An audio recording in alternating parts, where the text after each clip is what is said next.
Greetings! My lecture today is called Buddhism, the White Boy and Proud Black Buddhist explains the 10 worlds in Buddhism. One of the most unique things about us and the Proud Black Buddhists is that we offer to the world a black or an African American perspective of Buddhism.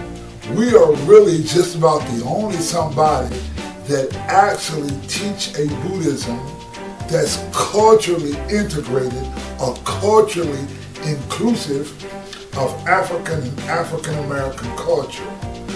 For example, one of the Nichiren sects called the SGI. In the SGI, what you will find is that you will find the SGI is dominated by, in terms of African Americans, a group of African American female who have absolutely no iota of black culture and history. Also in the SGI, you'll be hard-pressed to find heterosexual African American males who can actually teach Buddhism or express Buddhism. You're not going to find too many heterosexual African American males in the SGI.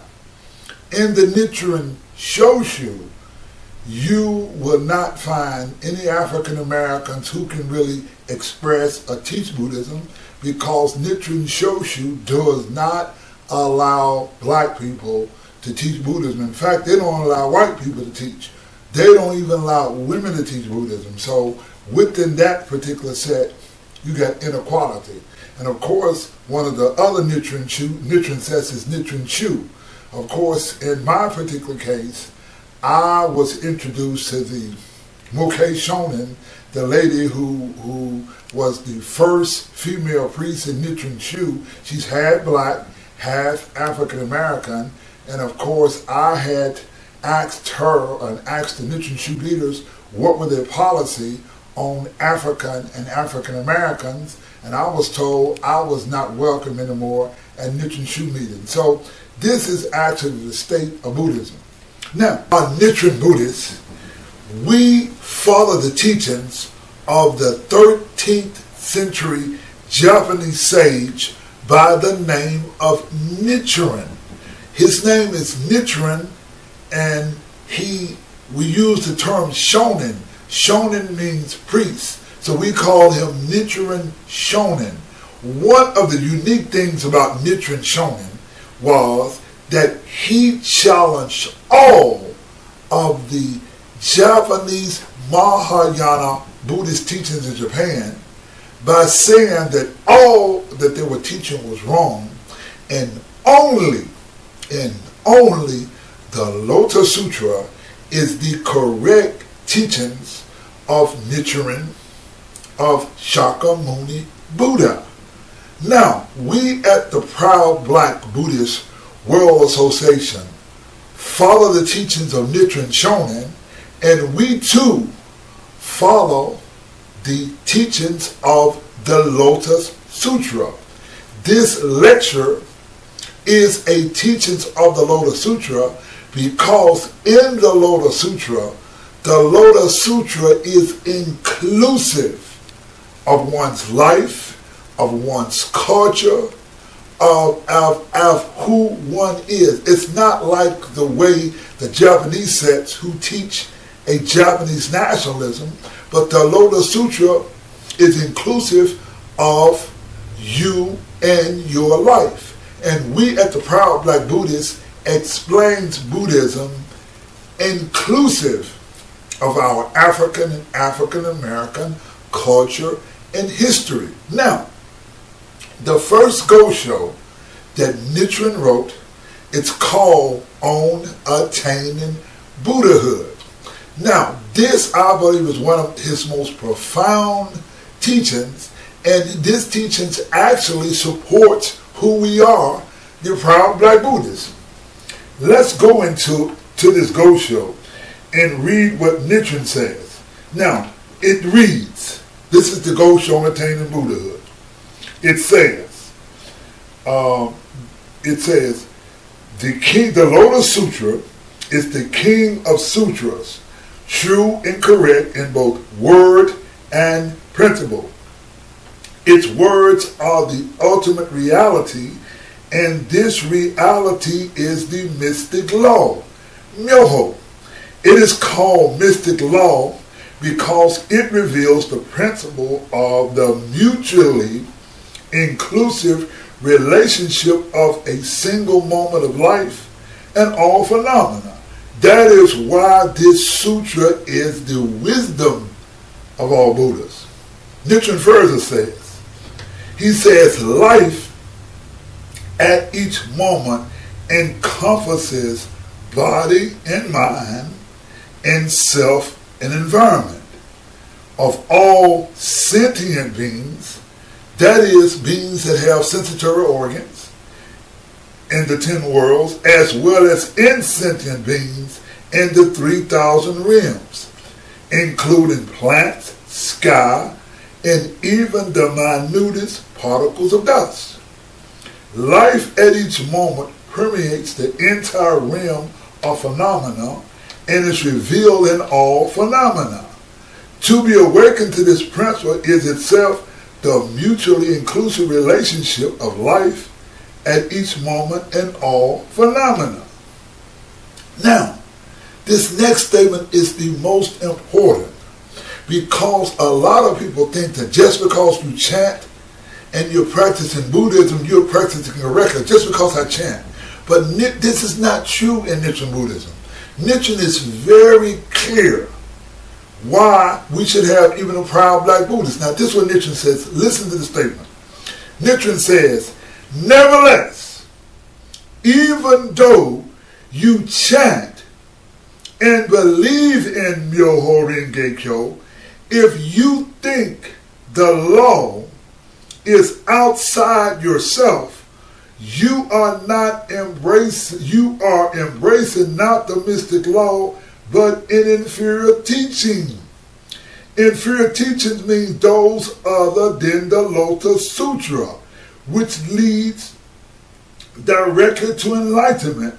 And without a direct path to enlightenment, you cannot attain Buddhahood, even if you practice lifetime after lifetime for countless kalpas. Attaining Buddhahood in this lifetime is then impossible.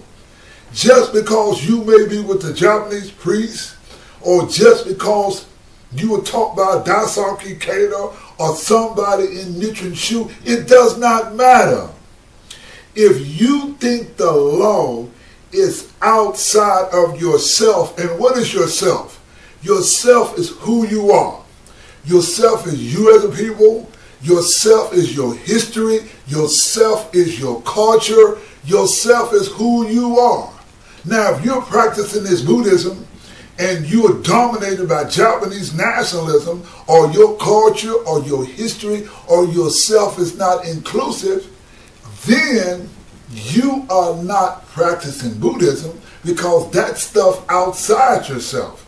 Buddhism, or the Lotus Sutra, teaches you that the true law is yourself. The true law is you. Now, our lecture today, again, is Buddhism, the white boy, and a proud black Buddhist explanation of the 10 worlds. Now, I want you to look at a video. And what's exciting about this video, we teach Buddhism in a way of explaining our everyday life.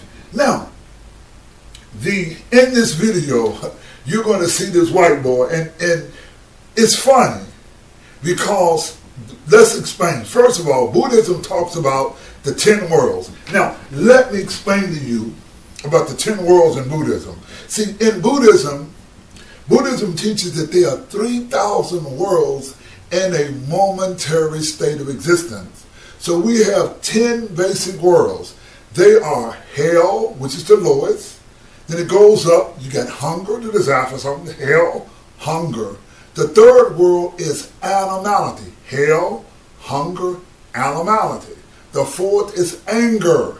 The fifth world is humanity. Nothing good, nothing bad. The sixth world is heaven. That is rapture. When you get something you want, that's a temporary state of heaven.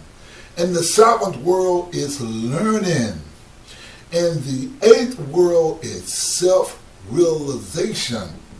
And the ninth world is the world which we, who in Buddhism, like to call the world of Bodhisattva. And a Bodhisattva is one who really fights for social change. A Lotus Sutra comes into the world and he fights against social injustice. We at the Proud Black Buddhists fight against social injustice. The fact that these people are teaching Buddhism that's not inclusive of our history and of our culture, and we are not inclusive. Anytime you do that, that's discrimination. And the 10th world is Buddhahood, which is total, absolute, indestructible happiness in terms of where you tune in with the universe. Now, in this video, you're going to see the world of animality in a very fun way. Now, please let me go further. There are 10 worlds. In the 10 worlds, each world exists within the world. So, for example, you can be in the world of Buddhahood, in the world of hell, all at the same time. Or you can be in the world of hunger and the world of anger all at the same time. See, there are 10 worlds, and each world exists within the world. So that gives you 100 worlds. Now, you got 100 worlds time 10 aspects. Now, the 10 aspects is all phenomena manifest as true entity. This is what the Lotus Sutra teaches. So all phenomena manifest as true entity.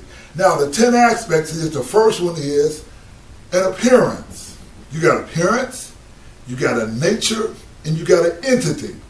An appearance, a nature, and an entity brings about an influence. That's 4. And an influence has a power. Now, all of this happens because of an inherent cause. And the inherent cause comes about because of a relationship. Now, the relationship happens because, or what happens is, that is what is called a latent effect. And then a latent effect happens, and then there's a manifest effect, and there's a consistency of beginning to the end. So you got 100 worlds times the 10 aspects, which is 1,000 worlds times the 3 realms. The 3 realms are, the first is the realm of the 5 components. That is appearance, then you get a perception, conception, volition, and consciousness. Then you got the realm of living beings, and you got the environment. Now, we explain Buddhism in a way that's inclusive of our culture and everyday life. So you don't have to be some priest in no temple to explain Buddhism. Now, I want you to look at this video. Now, how many of you, if I do this right here, put this finger up, that's not very good. It's called giving somebody the finger. You don't want to give nobody the finger because that is the world of animality, or you do it in the world of anger or what have you, because that's not a very good thing. Now, in this video, this white boy, he goes around and he sees a monkey. Now, this monkey, man, is sitting around there, and the dude get a monkey the finger. Now, this white boy forgot one thing, that the monkey is not in a cage, and the monkey is an animal, and the monkey deals in animality. So when this white boy gave his finger to the monkey, bam! That monkey jumps and knocks the hell out of him, knocked this boy down. Now, see, what you have to understand, that Buddhism is based on the law of cause and effect. So, what the guy did was, the young white boy brought himself down to the level of the monkey. He said, if you And the monkey don't live by no laws. Now, we who live in society today, if somebody give you the finger, then you hit them, then you get an assault charge. But the monkey, he don't go by those rules. So what the monkey did, the monkey jumped and hit dude right in the face. I want you to look at how the monkey's on this dude's face, how this monkey kicked this dude. Hey, when the monkey knocked that dude down, knocked the young white boy down, he bagged up. He won't even go get his scarf. He says, hell no, I'm not going to mess with that monkey no more. And that's called karma, the law of cause and effect. So now, there you got it. You got a quick lesson of the 10 worlds, the 10 aspects, the 3 realms. You got a really quick lesson of Buddhism, black style, that's not by a priest. And you got it in a very cool way. I am Anthony Elmore, president and founder of the Proud Black Buddhist World Association, and we are the coolest, the smoothest. Get up! Get up! Get up! Get up! Get up! Get up! When it comes to religion, I got to be me. I practice religion that makes me free. I don't live by no 10 commandments. I am no fan of this. I move through time and space and travel intergalactic. My thinking is elastic. When it comes to religion, I'm the coolest, I'm the smoothest and the cutest. I'm the proud black Buddhist. I don't practice no Asian religion. I would never make such a decision. Just because you are Asian and bald-headed and wear a robe, I'm supposed to be home? Brother, you got me in the mix. I am universal. When it comes to religion, I'm the coolest, I'm the smoothest, cutest, smoothest. I am the proud black Buddhist. Time and space, and space and time, and quad dimension. When living and thinking, I bring dissension. And me being backwards, don't even mention it. You're trying to control my mind, the way I think. You're trying to put me in a fix. Man, you must got me in the mix. When it comes to religion, I'm the coolest, I'm the cutest, I'm the smoothest, I'm suited and Buddhist. They got some Buddhists called STI, Nichiren Shonin, and Nichiren Shoshu. Some even got singing leaders, but my teacher is the Lotus Sutra. Many of the brothers got with the Japanese and lost their swag and stopped being cool. These black brothers follow Japanese rules. Those brothers are Buddhists, and when it comes to the smoothest, and the cutest, and the smoothest, and the most suited, you want to go with that proud black Buddhist. I don't practice Buddhism like my Japanese brother. I practice Buddhism with my own black culture. They call me the elf, and I'm a bad mother. When it comes to Buddhism, you want to know who is the coolest, the smoothest, the cutest, smoothest, and suited Buddhist? Hey, check us out. We're called the Proud Black Buddhist. Now, maybe my style of Buddhism don't suit you. My Buddhist practice is the Lotus Sutra. If the sucker don't like my style, that is sad. Them chumps don't know everything, and they ain't my dad. If you don't like me, that's your bad karma. And you know what? I don't give a damn, you can go tell your mama. When it comes to the Buddhist teachings, who is the coolest? Tell them suckers, we are the proud black Buddhists.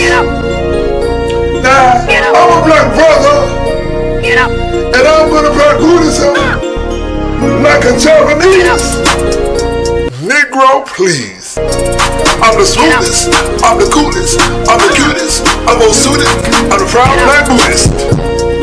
Hey y'all, check us out. The coolest, the smoothest, and cutest, suited, rooted, and dooted. I'm the proud black Buddhist. Y'all check us out. www.proudblackbuddhist.org.